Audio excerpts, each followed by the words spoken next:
Hey everybody, I hope you like our new intro video. I am your friendly neighborhood soda, joined as always by my co-host, who should be up here beside me, Dustyn Dubuque. Today on the Squared Slice, we have a very special treat. We have with us a guest today, Snark, from over here on our channel, and we are going to be breaking down what is arguably one of the most important matches in wrestling history, certainly in AWA history. We're looking at Super Sunday World Heavyweight Championship match between Nick Bockwinkel and Hulk Hogan. How are you guys doing today? I'm wonderful. So yes, the cool thing about this, Snark, you're even though this is our second episode back, Soda and I really wanted to focus on four episodes a month. We have different themes on every one, and once a month we're hitting territories.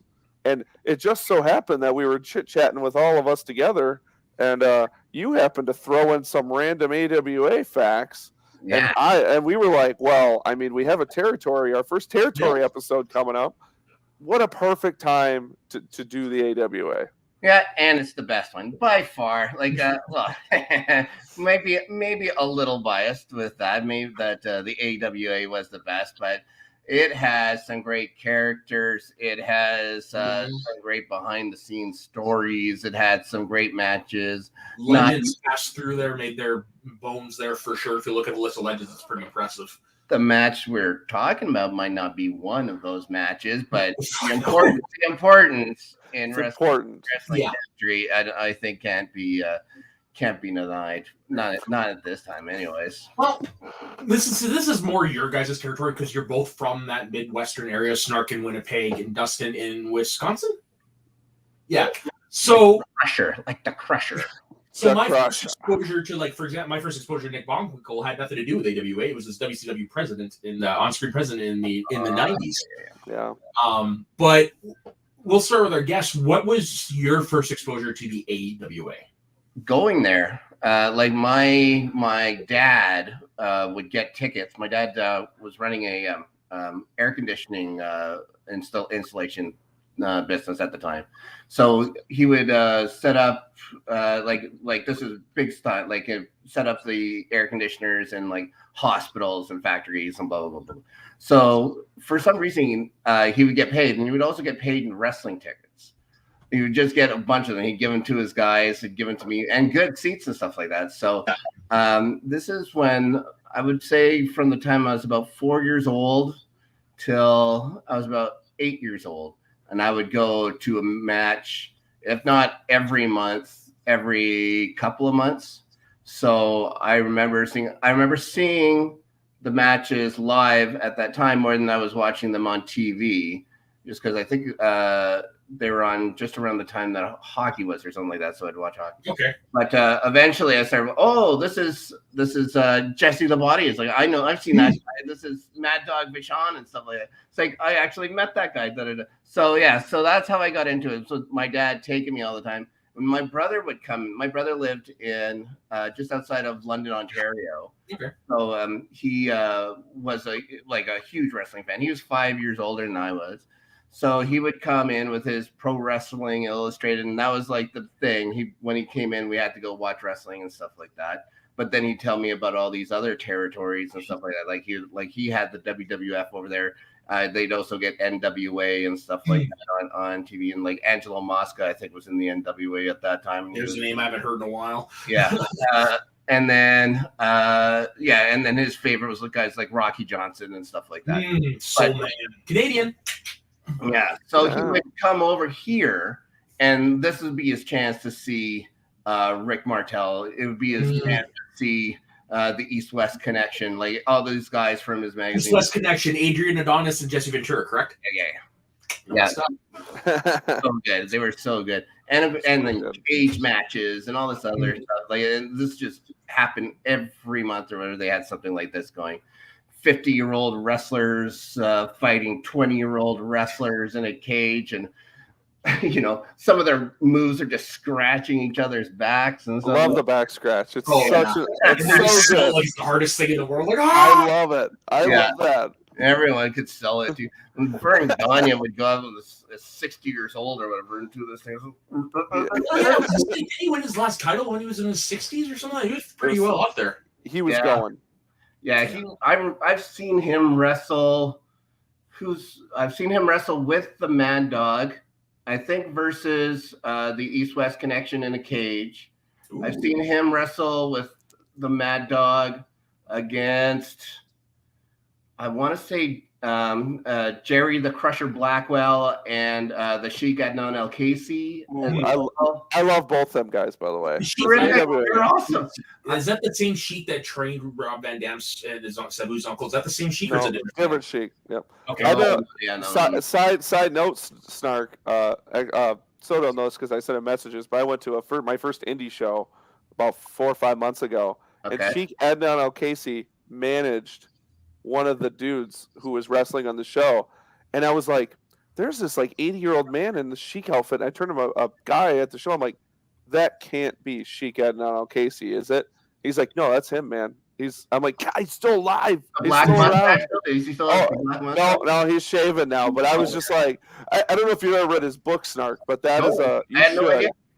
It's an awesome book. Did he have the sword? He had the sword. Yep, he brought the sword out, which is just ridiculous in modern wrestling. It's like you're not gonna kill anyone. Well, but he could snap. But yeah, Crusher Blackwell. So I don't know how much you know about him, but you want to talk about a dude. When we talk big guys who can move, this guy Soda was probably 6'2" maybe. Yeah, big old round belly.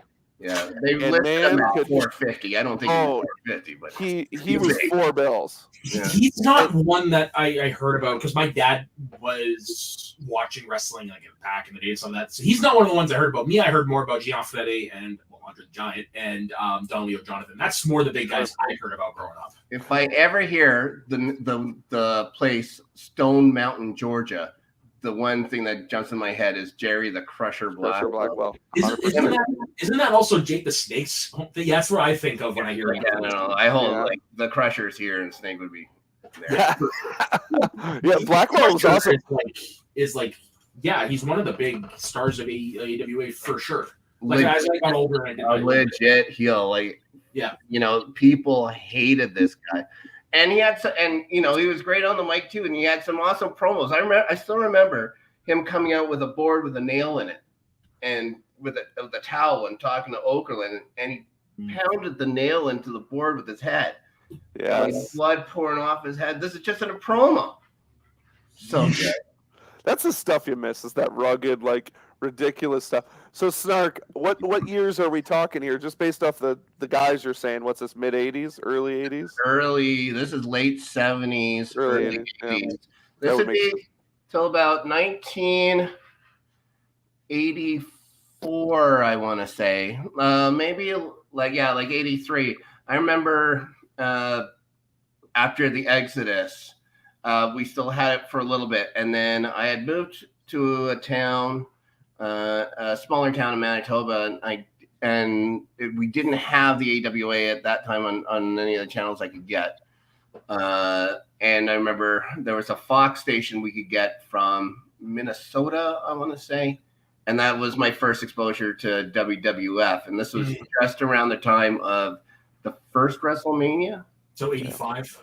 Yeah, so I guess about 85. So we'll say about 84 and stuff like that. And I kept trying to find out stuff about the AWA and stuff like that, but I wasn't buying the magazines or anything like that. Yeah, you missed out on the after eggs. Yeah, but then I knew like once in a while if I would be in town visiting relatives or something like that, I'd get to see it. So I got to see some guys that I hadn't seen before, like the Midnight Rockers. And, Their match with Playboy Buddy Rose, and who the hell was his tag team partner?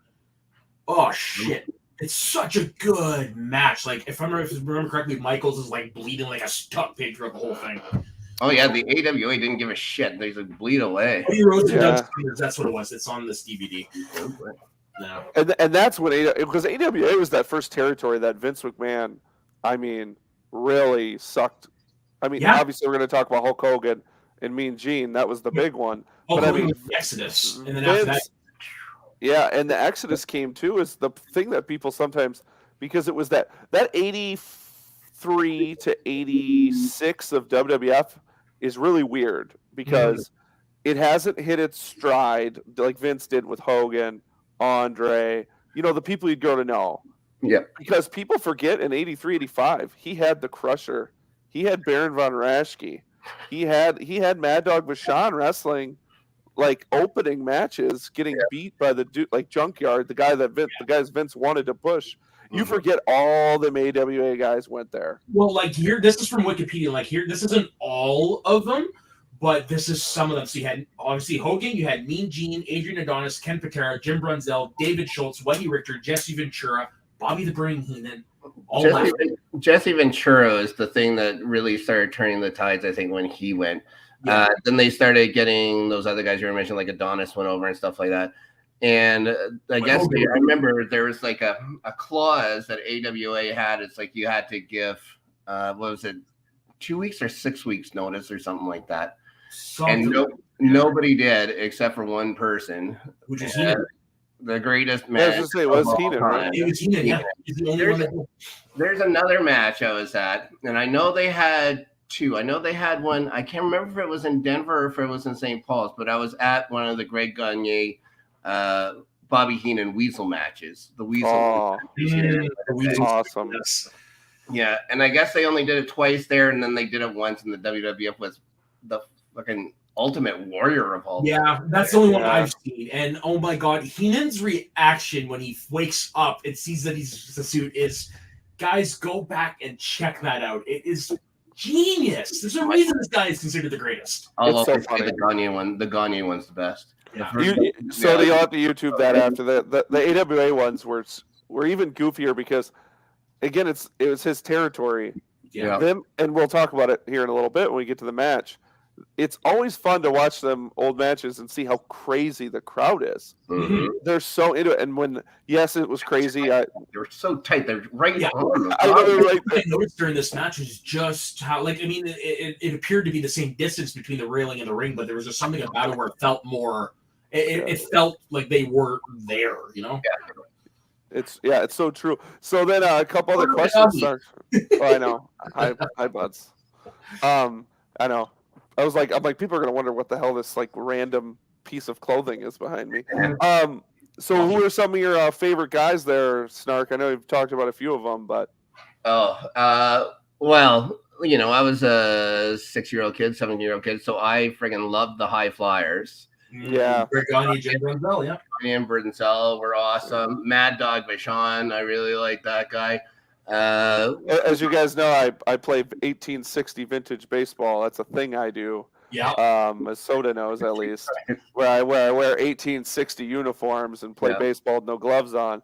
My nickname, because we only go by nicknames, is Mad Dog, based off Mad Dog Vachon. That's very nice. Once you introduced me to that, I've been trying to get people on board for doing a tournament in my town. Yeah, you should. It's a great time. It looks like a great time. It's a great time. Do the full 1866 costumes, but definitely the rules. But you just play without a glove, Soda. You'll enjoy yourself. Oh, I've caught baseballs without a glove. It hurts. It's got a handlebar mustache though, so you can twirl. This has been a week at least. Oh boy. Yeah. Boy.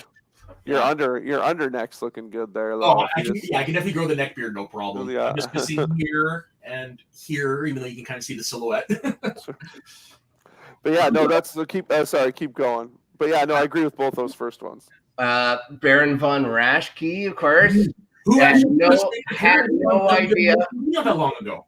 Had no idea that he was based like it was a Nazi. He was a Nazi. They turned a Nazi into a baby face, for God's sake. Right? Unbelievable. I had no idea. I was just like, oh, he's gonna get the claw. Yeah. Like, that's gonna get crushed in the most powerful hands in wrestling. Oh my God. Yeah. And he's not German. Yeah, right. From Minnesota, and that dude is still, again, because I'm in Northwest Wisconsin. I'm within an hour of Minneapolis, St. Paul. So when it comes to the wrestling scene over there, Baron still shows up to things quite often. It was not that long ago. It was in the last few months. He was on WWE Raw or SmackDown, one of the two, and he got a move it. Maybe it was on an interview. No, he was on AEW. What? Yeah, remember he put the claw on. Full gear. Yeah, he put the claw on somebody. Yeah, It was he did it on Ethan Page.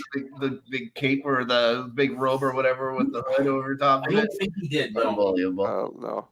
I still say the other thing is just because we're on Baron von Raschke, I don't remember if Soda. I don't know if you have this set, but it's called Wrestling Gold. It was this 5-disc DVD set, like Jerry Lawler's on the front. It was one of them DVDs. Remember when Walmart and it was just DVDs everywhere? Yeah, I remember. They had all them like knockoff wrestling ones, and this one's actually really good because it was curated by Cornette. And there's a match. I have heard of it. It's really good. There's a match on there, though, Snark, where it's like it's like lost matches is what's there, right? And it's like Baron and Crusher versus the Vachons or something.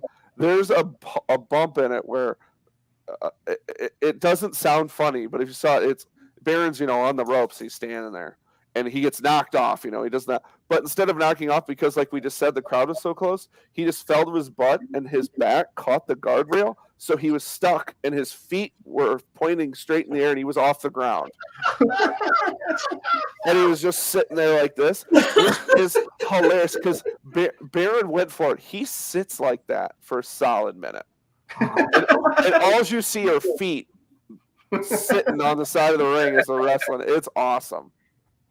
I gotta look that up. It's so goofy. I don't know what match it is. It's been years, but I'll never forget that. But yeah, sorry, keep going. But Baron's, literally me and my son, who's 4, we wrestled today, and I put the claw on him all the time. Perfect. And that's my number one do move. The goose step before you do it.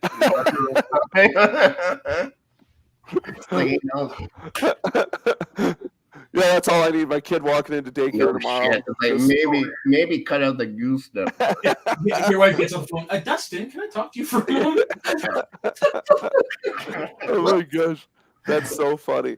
Well, of course, Jesse the Body. I always like the mic guys and stuff like that. There were Heenan, Jesse the Body, Bockwinkel, of course. There was guys like Blackjack Mulligan would come to town every once in a while, and then I guess Blackjack Lanza was around. Well, yeah, Lanza was in that. Was it the promo after the match? Oh man, Crusher, all those guys. Like they were all great. There was a few that I couldn't give a shit about, like Brad Riggins and stuff like that. It started going into the 80s. I also liked another guy or whatever that I don't care to talk about anymore, which is fucking prick, but good. We'll tell you off air. He's one of them random wrestlers, like the the Benoit guy. You don't talk about him anymore. Yeah, do not talk about him. Gotcha. We got him off the face of the earth. No. But of course, as a little kid, you'd like somebody like that and stuff too. So there was of course there's people I hate. You hate Nick Bockwinkel. Of course. It's so smug and stuff, but I love watching him wrestle. You hate Jerry Blackwell and stuff like that, but you love to watch him take the mic and stuff like that and hit the head and stuff. You want to see them get beat so bad. Because they were just so good at their job. And then, none of these guys did high spots. I don't think you could you even go off the top rope in the AWA? I know you couldn't throw anybody over the top rope. I don't know about that. Well, if the high flyers are doing it, I'm sure you could have. But yeah, they didn't really do it though. They just did more off the name is a lie, is what you're saying. Yeah, the big thing was that Gagne or Greg could do like a really beautiful drop kick. Yeah, that was half why they got called high flyers, is because they could do drop kicks. One thing I've heard is that Vern Gagne was definitely not into that, but I just want to say I think the disqualification for throwing over the top rope is one of the stupidest things I've ever seen. It is a tough age. Not NWA, but WCW. They had that rule for a long time. Yeah, when Cowboy Bill Watts came in the early 90s, he instituted it, and reading in Mick Foley's book, he's just like, God, that took away so much from me. Yeah, it's amazing how many. I was going to bring that up because, again, we're slowly segueing into the match we're going to talk about. Leading into the match here, this is not the first, and maybe I'm wrong, this isn't the first go about with Hogan and Bockwinkel, the one we're watching, right? Their third match. This is the last one. Yeah, because wasn't the first or second one, that's what happened. Whogan threw Bockwinkel over the top. And got himself disqualified. Well, that was this one. That was this one, right? This one. Sorry, I went down the YouTube rabbit hole today, and I ended up watching 4 matches. Yeah, so we could we can get into it because I brought up the AWA's Wikipedia page, and they actually have a section on Nick Bockwinkel versus Hulk Hogan. So let's just get into the history of the match. Okay. So after Vern Gagne's retirement in 1981, he focused the promotion on Nick Bockwinkel, a loyal employee of several years who was mat wrestling technician like Gagne had been. Bockwinkel faced numerous challengers for the title during the early 80s, including eventual champions Rick Martel and Otto Wanz, champion Mad Dog Vachon, and perennial contenders Wahoo McDaniel and Brad Reagans. But perhaps his most famous opponent would be Hulk Hogan. Starting in 1982 and accelerated by a role in the hit film Rocky III, Hogan rapidly caught on as a babyface with AWA fans and became the AWA's top draw. But even as his popularity grew to unprecedented levels, Gagne refused to make him the AWA champ, as Hogan was a powerhouse wrestler. He recognized Hogan's showmanship and charisma and was well aware of his potential drawing power, but still believed a wrestling company should be built around one of its best technicians, i.e. himself and Bockwinkel. On 2 occasions, Gagne went so far as to tease AWA title reigns for Hogan, only to return the title to Bockwinkel via technicalities. The first was on April 18th, 1982.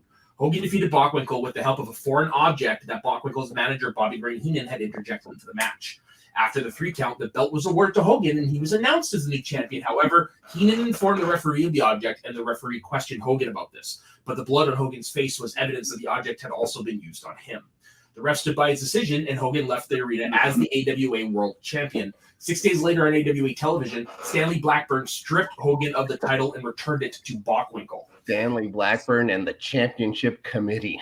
So this was the second match, is actually the one we watched. The second such occasion was on a Super Sunday card in St. Paul, Minnesota in 1983, which is the match we watched. Yeah. Hogan again pinned Bockwinkel, was awarded the belt, and announced as the new champion. This time, Blackburn came to the ring moments after the match and tried to have Hogan retroactively disqualified by throwing the champion over the top rope a few minutes before the pinfall occurred. However, this match had been booked as a no disqualification, which prevented this. So Blackburn simply stripped Hogan of the title and once again handed it back to Bockwinkel. The crowd, which was exploded in cheers, when Hogan appeared to have won, almost rioted when learning that Hogan was once again cheated out of the title, and Bockwinkel later had to do damage control with the rabid crowd, telling the audience to calm down afterwards as well. Hogan attacked Bockwinkel and his manager Hogan, and after on the DVD, The Spectacular Legacy of the AWA, it was revealed that Gagne planned to have Hogan win the belt that night, but only if he would give Gagne the bulk of the revenues that Hogan was earning from merchandise in his periodic main event performances in New Japan Pro Wrestling. Mm-hmm. Outraged at being strong-armed, Hogan refused, but nonetheless offered a 50-50 split. Gagne refused and he kept the belt from him. And that's why this makes this an important match. Yeah. What an idiot. It's really the ultimate. I mean, is this not the story of the changing of the tide in wrestling? Of course. How carny is that? Very. Of Vern. This is 1983.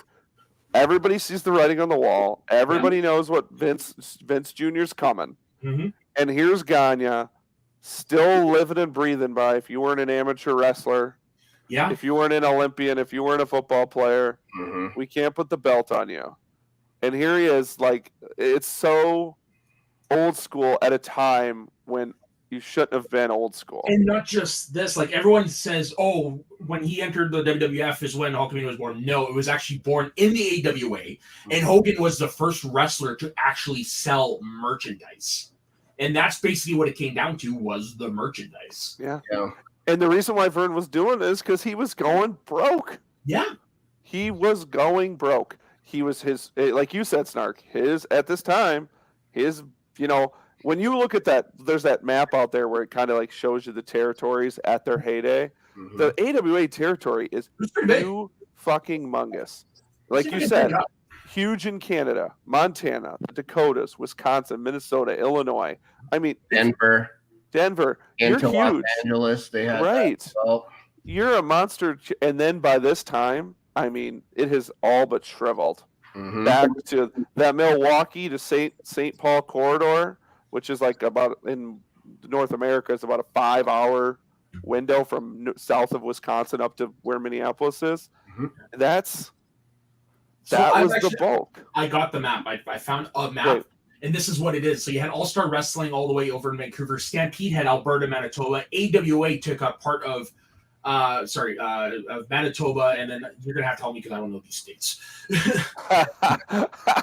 I forget that I'm on here with North and South Dakota, Yeah, then you got Nebraska, Colorado, Minnesota, Wisconsin, Illinois. Yeah, but it kept going even over into Nevada for a while, and I know they were doing stuff in LA. I'm trying to think if they did San Francisco. If you look at, like, you're right. If you look at sheer size, AWA in its heyday rivaled like Stampede Wrestling in terms of like how far they expanded territory. Right. Well, and they had they had such good television rights. Right.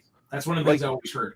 In the mid '70s, like into the early '80s, I mean, it was huge. I'm pretty sure they had a national deal with ESPN long before they did. WWF was on nationwide. They covered like some of the first syndicated TV. Actually, the first syndicated wrestling show was Vern Gagne's AWA.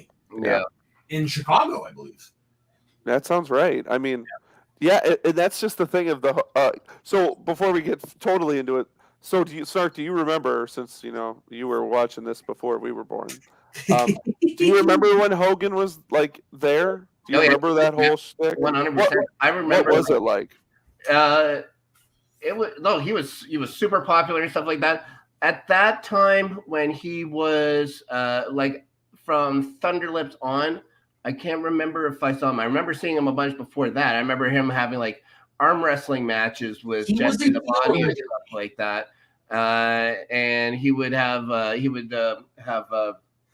handicap matches against guys and stuff like that. Mm-hmm. And he was super, like everybody was like, everyone loved the Incredible Hulk Hogan.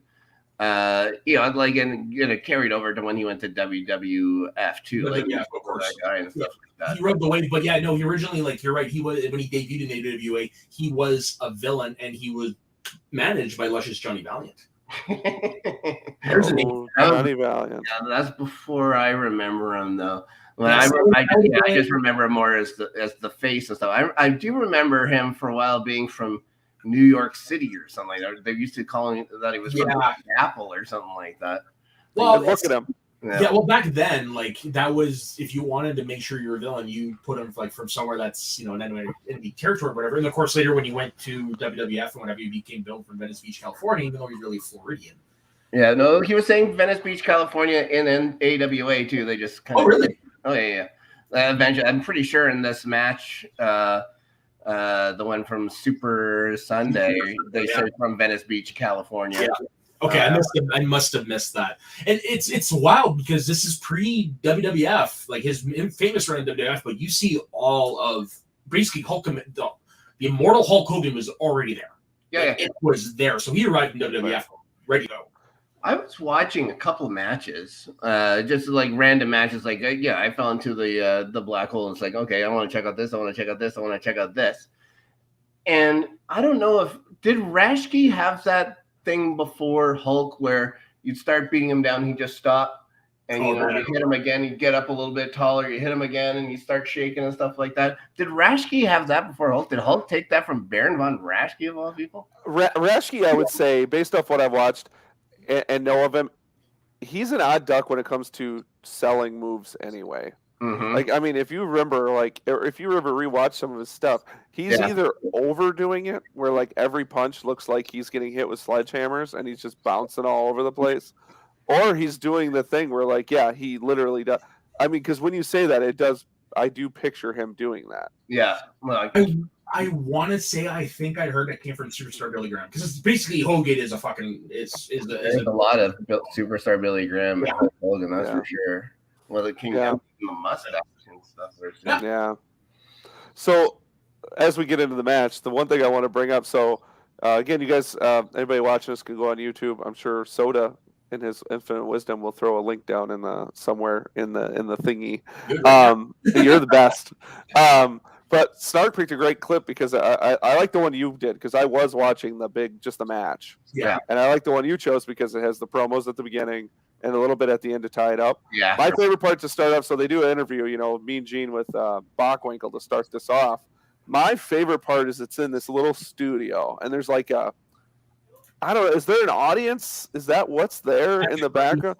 Blue screen back then. I know. No, I'm talking behind the camera. I'm sorry. I think they filmed TV in St. Paul's and they filmed TV in Winnipeg. And I think in St. Paul's, they had a little 250-seat kind of television studio theater where it's just like seats just on a couple of sides and stuff like that, and like there wasn't any on the backside, if you remember right. So I think they had the curtain or whatever just on the other side, so you could hear stuff going like that there. In Winnipeg, you could always tell when they would have stuff at Winnipeg Arena, just because it'd be the AWA up against the wall, and there'd be like a clock or something like that there. And Got it. You knew that was AWA was in Winnipeg and stuff like that. But they did promos for 3 different cities. They did promos for Denver, they did promos for St. Paul, and they did promos for Winnipeg, and they could interchange them and stuff like that. Yeah, that's a practice that, from what I understand, actually continued well into the 90s. Yeah. Oh, yeah. Because they would take promos for all the local markets that they were coming to, right? Oh, man, especially when WWF was hitting so many. They were saying that you would do like the same promo like 25 times and just switch the city. Yeah. That's all you would do. That's how you get your guys to do good promos. Right. That's it. Yeah. But I thought the one funny thing that I thought when Bockwinkel went up is I love the fact that like he was, doing his heel shtick, arrogant asshole, and Mean Gene went to like ask him another question and Bockwinkel just interrupted him. Yeah. And like the people behind the camera were like, oh, like they were so flabbergasted that Bockwinkel would cut Mean Gene off. How dare he? How dare he? Because Mean Gene, is this weird announcer that people love. Oh, yeah. Even then. Oh, yeah. Like most announcers are, there. But Mean Gene, had this weird aura about him even before. He was part of the promo, and like he was all up for it. Like especially when he got to later WWF days, and he would do like when he wrestled with Hogan. Did you ever see that? He looks so wearing the thing. Yeah, so funny. Gene Okerlund used to also do the ring announcing. I remember that from Winnipeg. He also used to be the timekeeper or something like that. He'd be the one you'd hear saying, 15 minutes gone, 15 minutes, and all that stuff. Yeah. Yeah, man. When they made Mean Gene, they broke the mold, man. I think he was like a car salesman. Is a car salesman in St. Paul or something like that? He was just, or an insurance salesman. He was something like that. Yeah, and I guess he had either sold a car or sold some land to Vern Gagne, and just from them talking, he brought him on board, and what a he was program director for KDWB. He did that. Yep. There you go. Yeah, and then it's so funny. Like Soda alluded to, the Hogan promo is it's kind of insane to watch a little bit. Yeah. Because it's 2 years before the WWF run. Yeah. And it's not even. I'm thinking 2 years before Mania. Let me say that. Yeah. 2 years before, and my God, it is exactly the same. Mm-hmm. It is. He is fully Hulk Hogan at this point. Oh yeah. I mean, full on Hulk Hogan. Yeah. You mean he's not quite there promo wise yet, but you can definitely see it. Like you can still tell there were moments where it's like he might have flubbed something, but you can tell it was there. He was never a great promo guy, but he was great just because the enthusiasm, everything he brought, and he hit all the points that he had to hit. Yeah, like and then just the two different styles. Yeah. A Nick Bockwinkel who never raises his voice. No. He's always talking like this. He's just that he talks that he's smarter than you. He has $40 words. He'll throw them around. He doesn't expect change for them. That's how he talks. And like I was saying to Snark beforehand, like the impact of that character is so far reaching. Like Chris Jericho pretty much based the character on him in 2008, and it worked. Yeah. Bockwinkel was like, and like the look of him. You could see Flair taking that look with the blazer, with the pocket square in it, and the sunglasses. He was the gentleman and always had his hand on his hip and stuff like that. And he stood up straight. He didn't go into the mic talking crazy and stuff like that. Occasionally after a match, his voice would go up a little bit, like if he thought that Wahoo McDaniels cheated or something like that. There's always somebody else that cheated. Right? It was never Nick Bob. Oh, of course, he's a heel, of course. Yeah. Never. Yeah, but Nick. But never any high spots. And there's like Bobby the Brain Heenan would be the one who would do most of the cheating. Oh yeah, those two. Looking back on them, man, those two were like peanut butter and jelly. Like they went together. And it was the birth of the Heenan family in AWA too. It's just when he went to WWF, he got way more exposure. He got national exposure out of it. But like the first Heenan family was Ray the Crippler Stevens, Nick Bockwinkel, and Blackjack Lanza. I think those were the three first members. You got both of them. So it was full-time 74, so managing the team of Bockwinkel and Ray Stevens. Then Bobby Duncombe Sr. joined the first version of the Heenan family. And after that, he went on to manage the Blackjacks. Yeah. So. Well, because wasn't Bockwinkel's first title win was against Bobby Duncombe? Wasn't that the big that was the big shift, I thought. I'm pretty sure he won the title from Vern.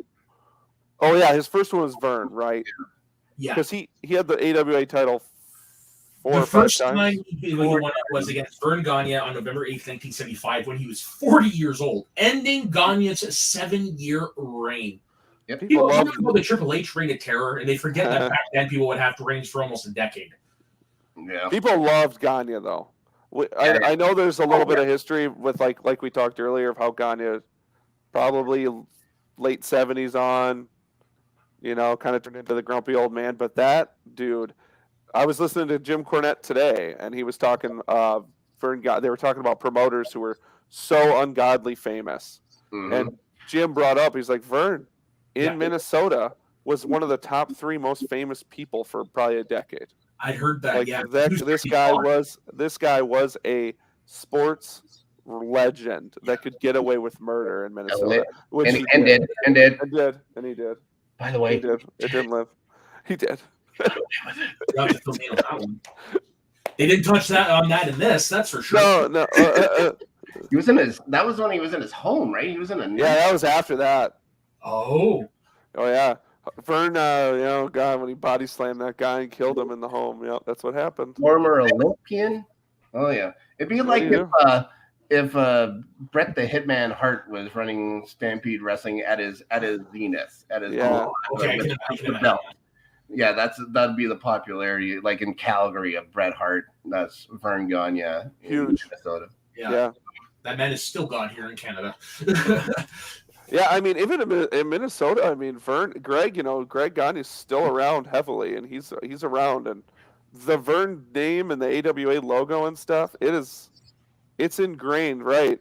I just saw on Facebook again, just because of my geography to Minnesota, that there's this like a big Minnesota store, and they just announced a brand new AWA shirt, and I mean, then like within hours they were announcing that they had to reorder because they sold them all out. Nice. And I'm like, this AWA still has this huge thing in Minnesota. I mean, it is very much still ingrained, even though there's very few of them left alive and very few around. Yeah. It's a thing.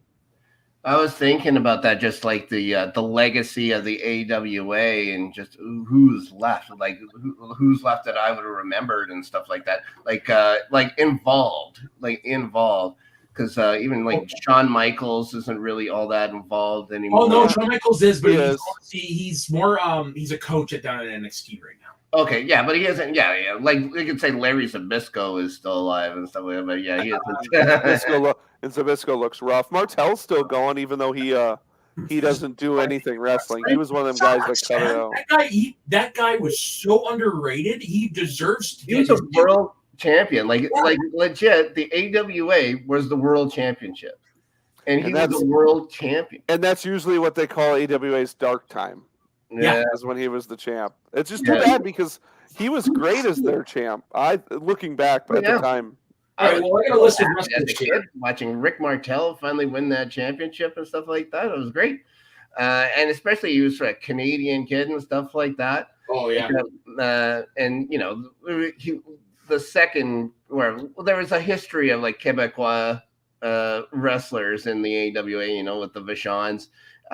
Dino Bravo was a face this year. I remember being at one match. I don't know if it was Ken Patera he was wrestling or something like that, but it was about who could rip a phone book in half. Do you remember these things? Or ever heard about these? I remember him ripping. You start ripping the phone book, and then he got hit with the chair or something like that, or got hit with a table or something like that. So yeah. So Dustyn, why did you tell me that Sheikh Abdul Adnan Al Kaizi was General Adnan? T91. Sorry, yeah, he was General Adnan. Yeah. You said that, I was like, oh, I know who that guy is. Sorry. And Iron Sheik was there too, and all of a sudden he was from Iraq. Well, yeah, it was Vern Gagne that got him into the wrestling business. Yeah. And did you hear the story of what Vern Gagne wanted Iron Sheik to do when Hogan won the title? He tried to pay Gagne to break Hogan's legs legit. Yeah, Gagne offered Sheik offered Sheik $100,000 to break Hogan's leg in the match. Right. So before we actually finally get in the match, I got the list of AWA wrestlers here, some famous ones. Let's see if you remember any of them. So obviously Bob Backlund's still around. Yeah. How about Colonel De Beers? I remember Colonel De Beers, but he wasn't a major factor to me in AWA. How about the Destruction Crew? I remember those guys. They were later. That's the Beverly Brothers, the right? Beverly Brothers from WWF. Yeah. I love the Destruction Crew Beverly Brothers. They're awesome dudes. And isn't one of their kids in NXT? Yeah, Von Wagner is the son. Von Wagner. Yeah. Yeah, you should see him, Snark. He's a big boy. Oh yeah, huge guy. He's a beefy boy. I don't remember those guys being all that big. They're big. Michael P.S. Hayes. The Freebirds. Freebirds. Three of my brother's favorites, and I think they were more of a Mid-South. They got their big break was in World Class Championship Wrestling. Yeah, and one of the first tag teams to use music to come to the ring and stuff like that. Like they would get the skaters on going and stuff like that. And the interchangeable tag teams with Barry Gordy and who was the little guy? Buddy Roberts, yeah. So yeah, like they were, and Michael P.S. Hayes, and I remember when Beat It came out or something like that, and he started doing the moonwalk in the ring and stuff like that. Michael P.S. Hayes, oh my god, the worst. Here's one for you, Jimmy Garvin. Do you remember him? So good with Precious. Yes. Garvin and Precious. How about Pepper Gomez? How's that for a name? Hey, I like Pepper Gomez. He was a random opener guy, but he's a good guy. Here's an older one. I like matches every once in a while. I guess just for television tapings or whatever. How about this one, Snark? Scott Hall. Oh yeah, he was Henning's partner. Yep. Henning's partner. How about the man who ran over the AWA title, Stan Hansen? Stan Hansen. Love Stan Hansen. I love him so fucking much. I would hate to go into the ring with that guy because he's blind as a freaking bat. Oh my god, he is one of my all-time favorite dudes. I love Stan in every way possible. And man, could I watch him take people's heads off all day long. He would murder humans with that lariat. I love Stan. So underrated on the mic too. Like I still remember. I'll never forget him talking about how he has 4 kids at home and a big fat wife, and I gotta feed them. That's a good line. How about this one, Don Jardine, aka the Super Destroyer? Super Destroyer. And according to Wikipedia, there was a guy whose wrestling name was Slaughter. I remember Sergeant Slaughter was there too. Yeah, Sergeant Slaughter was there for a while. Mm-hmm. Don Jardine was really big down south in Texas. Yeah, he's the one of the guys that trained. He was the guy Gary Hart managed for 30 years. Yeah. How about the Steve Kern? Name ring a bell? Steve, yeah. One of the Fabulous Ones. Yeah, the Fabulous Ones. Yes. Yeah, with Stan Lane and Steve Kern. Yeah, I remember seeing the Fabulous Ones take on the friggin' Road Warriors, and that was like when the Road Warriors were first coming. Like you obviously are a little younger. But trust me, I'm your months. But when the Fabulous Ones were coming, I remember they had like a video. And it was like just a sharp dressed man and stuff like that. They put the bow ties on and stuff like that. And then the Road Warriors were coming in. It would just be like, oh, I am Iron Man. And you show these guys like beating the hell out of other people in different federations. And I just remember them running to the ring and the Fabulous Ones they're standing, and then they just start throwing. And that was like the first 2 minutes of the match where these guys just throwing. It's like so good. Those, if you can find those Road Warrior fabulous matches from back then, they were so good. And the Crusher ended up getting involved too because Paul Ellering had a loaded pipe in his newspaper and stuff. Oh yeah, so good. Love so Paul Ellering. And you know who Steve Kern is in the WWF, right? Soda. Skinner and one of the Doinks. Yeah, Skinner. I love him. And he was one of the Doinks as well. Yes. was he a Doink? Second or third. He was the Doink. So before we finally get in the match, here's another name, Buck Zumoff.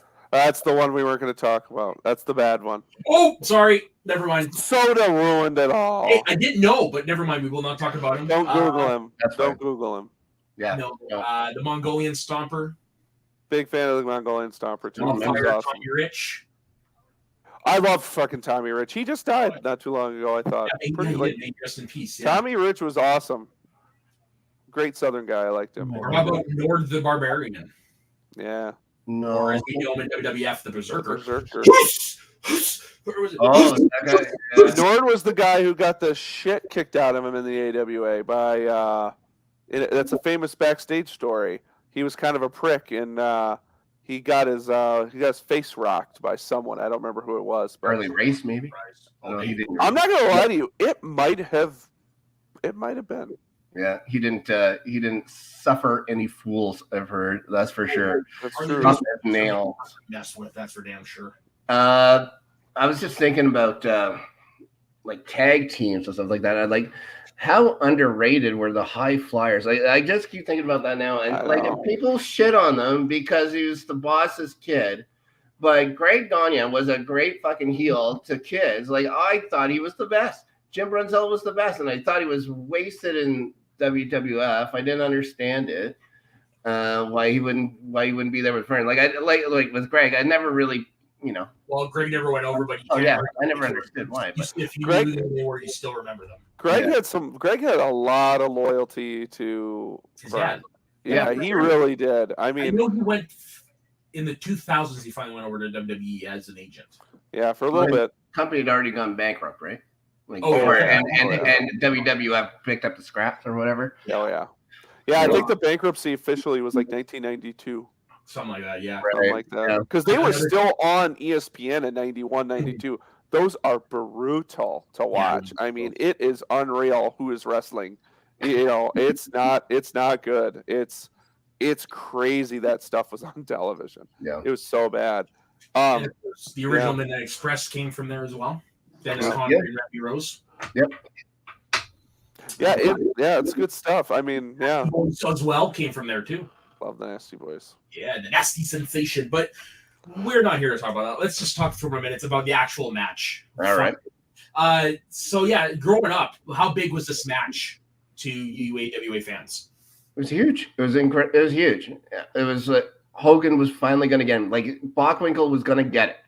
He had been slippery and stuff like that. A no disqualification match. You had Bobby the Brain Heenan there. Like, what if he got like Hulk Hogan could go over and kick this guy's ass too and stuff like that. But like coming off of Rocky and stuff like that, he was the biggest thing in wrestling, and there was no real equal and stuff like that. And he had jumped in and out of territories before. He did like the Andre the Giant thing where he would show up, make money, leave, go to another thing, make money and stuff like that. But he was in like AWA was home for Hogan for the most part.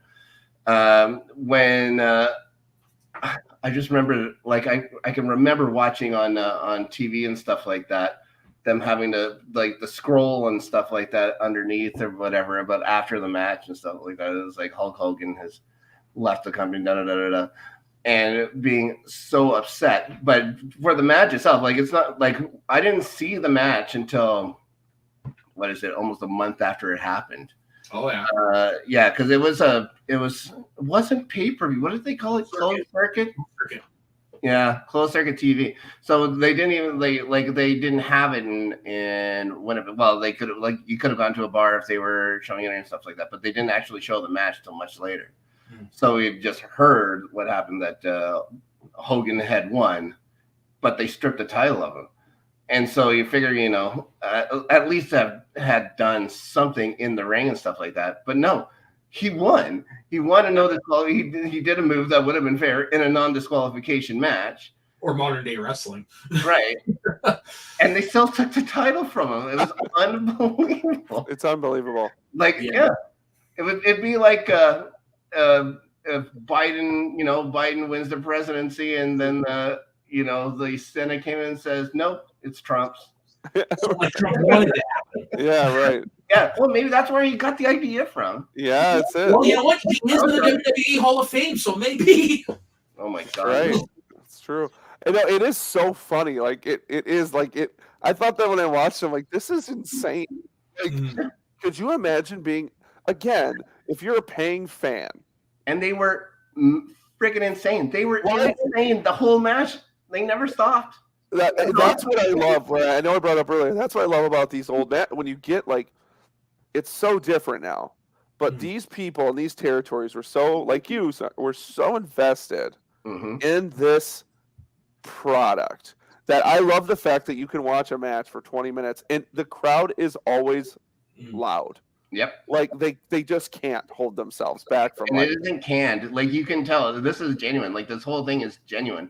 And it's in the heart of the AWA. It's in the St. Paul Civic Center. Right. This is the place. Yeah, this is the mecca for the AWA. Like Winnipeg has a lot of AWA history and stuff like that. But St. Paul's is the Stanford, Connecticut, whatever you want to call it, Madison Square Garden, all that other stuff for WWF. It really is.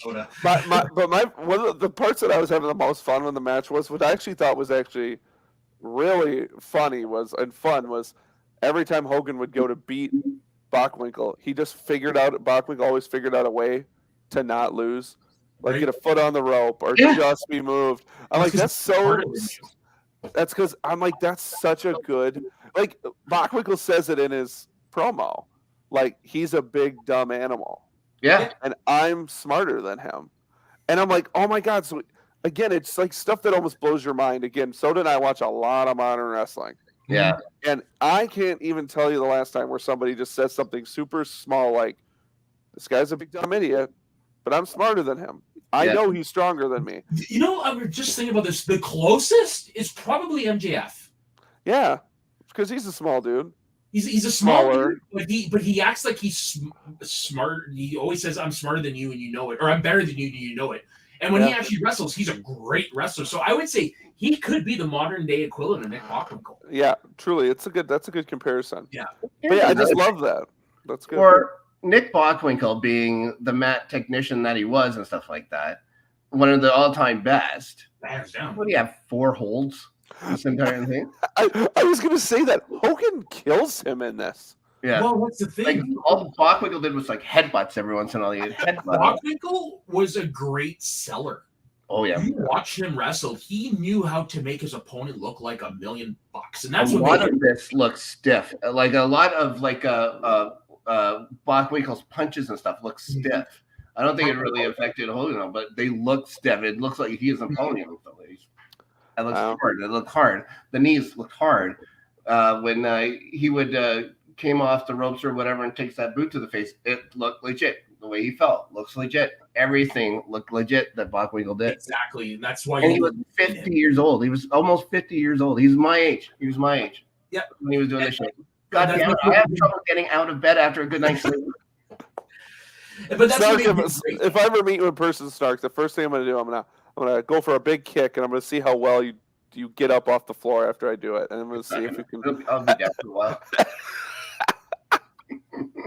But yeah, no, that's the thing that made him great. Was he made everybody look credible. Oh yeah, he made people believe that this guy could actually beat him. That's why he was champ, and it's the thing. It's always the chase. The chase is better than the catch. So you build up your faces or whatever. You go again. He's the immovable force or whatever up here, and you have everybody trying to get to Bockwinkel's level and stuff like that. And they finally get the chance at him and stuff like that, only to fail. And then you just push the next guy, and then it's the next guy, and then it's the next guy. And that's why heel champions are better generally, is because you get that throw the chase. Mm-hmm. So that way when the good guy finally wins, and he was good enough to be credible to go to other territories, wrestle their champions, and to 60-minute draws most of the time, except for one time against a Lawler. I guess they got tied up or whatever. They said it was a tie or a draw or whatever, but they didn't want to change anything about it. So he had to come back and wrestle him again. And I'm pretty sure that the match that Bockwinkel had the rematch against Lawler was the one where Andy, from Taxi, Andy Kaufman. Oh, yeah. I'm pretty sure that's the match. I'm pretty sure Bockwinkel was involved in that match that Kaufman shows up to face Lawler. That's pretty historic. And like I said, like for me, like I guys like Dusty Rhodes. He would fight guys. He fought Ric Flair with the AWA. Oh, yeah. Those are matches I like to see, Bockwinkel and Flair. Oh yeah, awesome. Well, considering they're almost the same person, they were almost the same person. Like the look that Flair had was copied heavily from Bockwinkel. Even the hair was so. Yeah, Bockwinkel and Buddy Rogers for sure. Oh yeah, Buddy Rogers for sure for Flair, but just that look with the blazer and stuff like that, and knowing you have to look like $1 million because you're the world champion and stuff like that. And like I said, for me, like I only knew him originally as the WCW commissioner, so when I would watch, I didn't know who he was, but you looked at him and you looked at the way people responded to him and the way he talked and stuff, you could tell he was a big deal in the wrestling business. And then when I got older and I learned he's one of the greatest of all time, man. Yeah. And him, if you ask him, the greatest was Sammartino. Yeah. But yeah, no, in my books, Bockwinkel is the top. He's the best wrestler I've ever seen. I never got to see Flair wrestle and stuff like that. He's definitely Mount Rushmore material. And didn't Flair? I thought Flair has went on record to say that he thinks Bockwinkel's the best wrestler he's ever seen. Yeah, he wouldn't be wrong. I'm pretty sure I've heard that. Where that's what if Flair gets asked who's the best guy, Flair will oftentimes say Bockwinkel. Bockwinkel will say Sammartino because of all its ability and stuff like that and longevity, but also because he was an Italian in an Italian market, and you just couldn't beat the love that place had, like New York had for Sammartino. It's like Brett in Calgary. Yeah, well, yeah. If you wanted to have Brett champion for 8 years or whatever it was, or 9 years, that's I'm sure Brett wanted it. And if Calgary would have let him, he would have. Yeah, no kidding. No kidding. Yeah, it's so. The last thing, I guess, quick, Soda. Could you let us know who did at the end of this? Because again, Snark, you mentioned that. I know at this time Bockwinkel was definitely a traveling champion. I mean, my God, the guy was wrestling everywhere. Who did he eventually lose this title to, Soda? Do you have that? They did say it at the end of the video. It was Jumbo Tsuruta, I want. Tsuruta. Yeah, in Japan. And then Martel took it from him. And then Stan Hansen. That was the quick one. Yeah, Stan Hansen beat Martel. And then Stan was the one. He didn't drop it though, didn't he? Just walk out. He refused to give it back, and when he had to, he ran it over with his truck. That's right. He was billed as the AWA champion in Japan. I will strongly suggest, if neither of you have read Stan Hansen's book, I didn't know you should. I read a ton of wrestling books. Top 3 best books. Yeah, so it says here Bockwinkel faced NWA International Heavyweight Champion Jumbo Tsuruta in a title versus title match with Terry Funk as the referee. And that's the match. Makes sense. Ferngania loved his Japanese wrestlers too. Similar to Otto once in 82, Tsuruta's victory reportedly came about after All Japan Pro Wrestling owner Giant Baba paid Vern Gagne a sizable sum of money for Tsuruta to have a short reign as AWA Heavyweight Champion. Yeah. It all comes down to the dollars. Sure. Yeah, and then eventually his last title reign was he got beat by Kurt Hennig. Yeah, which that's a rub right there, man. Was that that's a rub right there. To like handing it over to the next generation to Mr. Perfect, like. And Larry the Axe and people go back so far and stuff like that too. It wasn't. Yeah, I think he was happy to drop the belt to Hennig and stuff like that. So. Which makes sense. And then of course Hennig ended up he lost it to Lawler, doesn't he? Yeah, he lost it to Lawler again. And they were trying to merge the territories and this is when AWA is going down. They're doing the Wrestle Rocks and the NWA and AWA they're trying to beat WWE, and you're like, oh, these are bad. Yeah, that's the one problem when you have 3 promotions trying to put on a show together is just they cannot decide who's going to win. That's the recipe for disaster. That was the thing. What's his name that was running NWA at the time? Vern started accusing of trying to steal his guys and stuff like that. And remember, Vern wasn't. He took a lot of bumps to the head. And Vern at the very end, it sounds like he didn't trust a lot of people. No. Well, after getting that Hogan burn, man, I don't think he ever. He never recovered from, and I think a lot of people would say that he never recovered from the Hogan jump.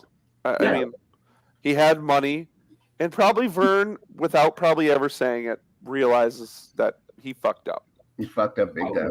And he did, these guys were, they didn't want to admit that. Yeah, Vern probably never admitted it. No, I got it. Did you ever WWE Hall of Fame and Vern was still bad mouthing? I was just gonna say, Snark. That's how I wanted to end this. Did you ever watch Vern Gagne's Hall of Fame induction? Oh yeah, I have it. You should. I didn't even know. It was in like 2006 or 2007. It's a great induction because it's short and sweet. Greg inducts him. Greg gives a really nice little spiel.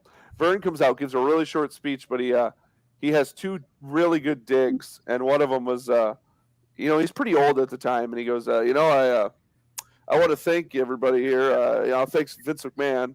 And the crowd starts booing. He goes, yeah, I never liked that guy either. Yeah. And it's so good. He's so quick at it, Yeah. But you should watch it. It's a good little moment, but he does have a couple shots. I'll hook you up with that later, Snark. But before we go, I want to leave you with a Bobby Heenan quote that I just read. So he was commentating on a match for Mr. Perfect in WWF. And he said, don't hit him with the belt, Perfect. Don't hit him with the belt. And Monsieur's like, but if he hits him, he retains. And then Heenan's like, then clock his lights out. And on that note, thank you very much, Snark, for sitting here and actually educating us on the AWA at that time, man. It was a good pleasure. I didn't know you knew so much about 80s wrestling. Yes. I loved it. Well, man, we might have to just bring you on for our monthly territory talk. Maybe this might be fun. Your new thing. Yeah, well, and so many of them when they started moving up to New York and stuff like that, I knew like the Von Erichs. I remember bits and pieces about them growing up, but especially guys like Dusty Rhodes and the Funk Brothers, and it's so good. Like Dory Funk, no one talks about him, how tough those guys were. Which I never understood why the Briscoes and his stuff. only run in WWE, he was named Hoss Funk. I never understood that. It's like 86. Really weird. WWE. All right, get out of here. Anyway, Snark, where can everybody find you? Well, you can find how well I do at Wordle or Worldle or whatever the hell I'm playing next on Twitter. I'll annoy you with that at Snark Yeti.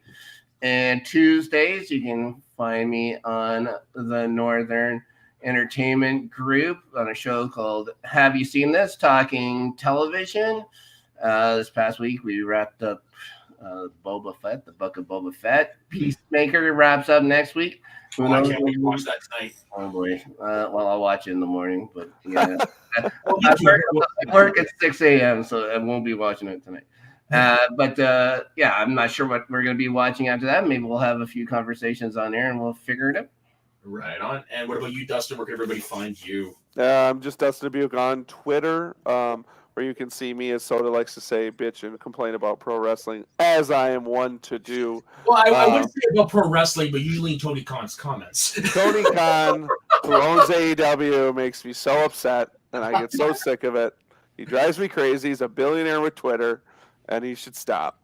But, yes, you can find me there. At some point, I'm going to get on some of these other shows on this great channel once I don't have a 7-week-old in this household anymore, and it'll make it a little easier for me to be able to have some time. But if not, you can find me here every Wednesday with my main beautiful Soda.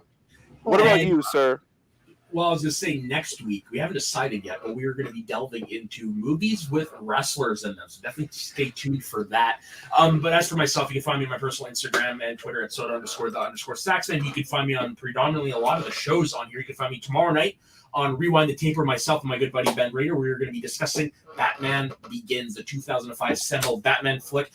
You can also find me this Saturday over on the Dropkicks with Dagan Esperado over on Let's Get Ready Network, and Sunday morning on Northern Countdown, our weekly top 5 show here on the Northern Entertainment Group. So on behalf of myself, Dustyn, Snark, don't forget to like and subscribe to the channel, like the video. If you watched AWA in the 1980s, or if you're just a wrestling buff and went back and watched this match, Let us know in the comments what you thought about it. And next week, we will see you once again between the ropes of the Squared Slice. Have a good evening, folks.